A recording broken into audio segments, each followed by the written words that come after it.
all wealth, old and new alike, are created through leverage. Our brains aren't evolved to comprehend new forms of leverage. The oldest form of leverage is labor, which is people working for you. Instead of me lifting rocks, I can have 10 people lift rocks. Then, just by my guidance on where the rock should go, a lot more rocks get moved than I could do myself. Everybody understands this because we're evolved to understand the labor form of leverage, so what happens is society overvalues labor as a form of leverage. This is why your parents are impressed when you get a promotion and you have lots of people working underneath you. This is why when a lot of naive people, when you tell them about your company, they'll say, "How many people work there?" They'll use that as a way to establish credibility. They're trying to measure how much leverage and impact you actually have. Or when someone starts a movement, they'll say how many people they have or how big the army is. We just automatically assume that more people is better. I would argue that this is the worst form of leverage that you could possibly use. Managing other people is incredibly messy. It requires tremendous leadership skills. You are one short hot from a mutiny or getting eaten or torn apart by the mob. It's incredibly competed over. Entire civilizations have been destroyed over this fight. For example, communism is all about the battle between capital and labor. It's kind of a trap. You really want to stay out of labor-based leverage. You want the minimum amount of people working with you that are going to allow you to use the other forms of leverage, which I would argue are much more interesting. Capital. The second type of leverage is capital. This one's a little less hardwired into us because large amounts of money moving around, being saved and being invested in money markets, are inventions of human beings in the last few hundred years. They're not evolved with us from hundreds of thousands of years. We understand them a little bit less well. They probably require more intelligence to use correctly, and the ways in which we use them keep changing. Management skills from 100 years ago might still apply today, but investing in the stock market skills from 100 years ago probably don't apply to the same level today. Capital is a trickier form of leverage to use. It's more modern. It's the one that people have used to get fabulously wealthy in the last century. It's probably been the dominant form of leverage in the last century. You can see this by who are the richest people. It's bankers, politicians in corrupt countries who print money, essentially people who move large amounts of money around. If you look at the top of very large companies, outside of technology companies, in many large old companies, the CEO job is really a financial job.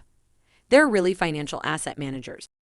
Sometimes an asset manager can put a pleasant face on it, so you get a Warren Buffett type. But deep down, I think we all dislike capital as a form of leverage because it feels unfair.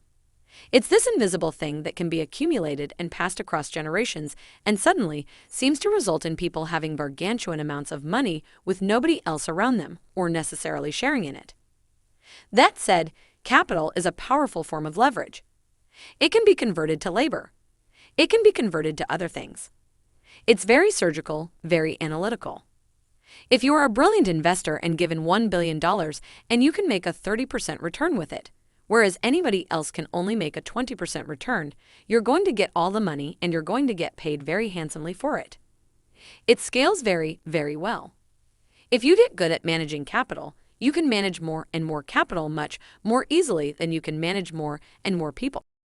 It is a good form of leverage, but the hard part with capital is how do you obtain it? Well, that is simple if you have specific knowledge in a domain and if you're accountable and you have a good name in that domain, then people are going to give you capital as a form of leverage that you can use to then go get more capital. Capital also is fairly well understood, but a lot of the knocks against capitalism come because of the accumulation of capital. As we have seen through previous examples, labor is the worst leverage to create wealth and the oldest, capital is better and newer leverage to create wealth. But there is something even better, which is product and media leverage. The most interesting and the most important form of leverage is this idea of products that have no marginal cost of replication. This is the new form of leverage. This was only invented in the last few hundred years. It got started with the printing press. It accelerated with broadcast media, and now it's really blown up with the internet and with coding. Now you can multiply your efforts without having to involve other humans and without needing money from other humans. This YouTube channel is a form of leverage. Long ago, I would have had to sit in a lecture hall and lecture each of you personally. I would have maybe reached a few hundred people, and that would have been that. Then 40 years ago, 30 years ago, I would have to be lucky to get on TV, which is somebody else's leverage. They would have distorted the message. They would take the economics out of it or charge me for it. They would have muddled the message, and I would have been lucky to get that form of leverage. Today, thanks to the internet, I can buy a cheap microphone, hook it up to a laptop or an iPad, and there you are all watching and listening. This newest form of leverage is where all the new fortunes are made, all the new billionaires. The last generation, fortunes were made by capital. That was the Warren Buffetts of the world. But the new generation's fortunes are all made through code or media. Joe Rogan is making 50 to 100 million bucks a year from his podcast.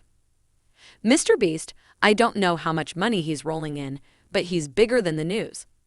Of course, Jeff Bezos and Mark Zuckerberg and Larry Page and Sergey Brin and Bill Gates and Steve Jobs. That is all code-based leverage.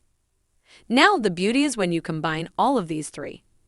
That's where tech startups really excel, where you take just the minimum, put highest output labor that you can get, which are engineers and designers, product developers. Then you add in capital. You use that for marketing, advertising, scaling. You add in lots of code and media and podcasts and content to get it all out there. That is a magic combination. And that's why you see technology startups explode out of nowhere, use massive leverage, and just make huge outsized returns. Probably the most interesting thing to keep in mind about the new forms of leverage is they are permissionless. They don't require somebody else's permission for you to use them or succeed. For labor leverage, somebody has to decide to follow you. For capital leverage, somebody has to give you money to invest or to turn into a product. Coding, writing books, recording podcasts, tweeting, YouTubing, these kinds of things, these are permissionless. You don't need anyone's permission to do them. And that's why they are very egalitarian. They're great equalizers of leverage. As much as people may rail on Facebook and YouTube, they're not going to stop using it because this permissionless leverage, where everyone can be a broadcaster, is just too good. The same way you can rail upon Apple for having a slightly closed ecosystem in the iPhone, but everyone's writing apps for it. As long as you can write apps for it, you can get rich or reach users doing that. Labor and capital are much less equal, not just in the inputs, but in their outputs. Let's say that I need something that humans have to provide, like if I want a massage or if I need someone to cook my food. The more of a human element there is in providing that service, the less equal it is. Jeff Bezos probably has much better vacations than most of us because he has lots of humans running around doing whatever he needs to do. If you look at the output of code and media, Jeff Bezos doesn't get to watch better movies and TV than we do. Jeff Bezos doesn't get to even have better computing experience. Google doesn't give him some premium, special Google account where his searches are better. It's the nature of code and media output that the same product is accessible to everybody. It turns into